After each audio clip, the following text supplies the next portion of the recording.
Say geek. You can't bring the Jeff Goldblum on and say geek. No. But boffin, that's the British boffin means techno person. Kind of mathematician. Academic. Yeah. Yeah. I have to ask this. You know Independence Day, you get up there, and you insert the virus. Yeah. How did you have the right lead?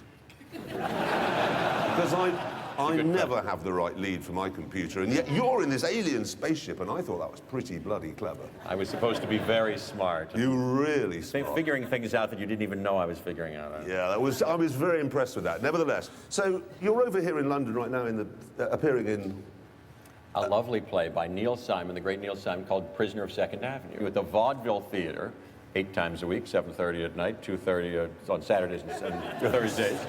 Until ticket prices, comfortable seats available. Available, well within the reach, and we do it till the end of September. One of the things I must have actually fascinated by is you are, let's be honest, a big name. Okay, you've appeared in, as I said, 2 of the highest-grossing films of all time.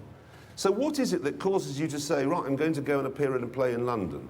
Why do you want to do that? Well, the theater in London. London is, first of all, one of the great cities of the world. It's just a thrill to be here. And the theater here has a tradition and a standard of excellence that is the highest anywhere. And so this is the height for me. So it's acting is what we're talking about here. It's because you have a great love of acting.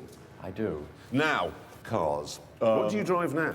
I've got an SUV Mercedes M-Class. Here's how the story, it's kind of an interesting story, or not so interesting, but here's the story. In 1990, whenever the second Jurassic Park came out. The Lost World. The Lost World. You know, they introduced on film the M-Class, that SUV Mercedes in that film. They were camouflaged and and we took them on the adventure. They told me a few months later when the film came out, hey, if you show up at one of our international sales meetings and say hello to everybody, we'll give you one.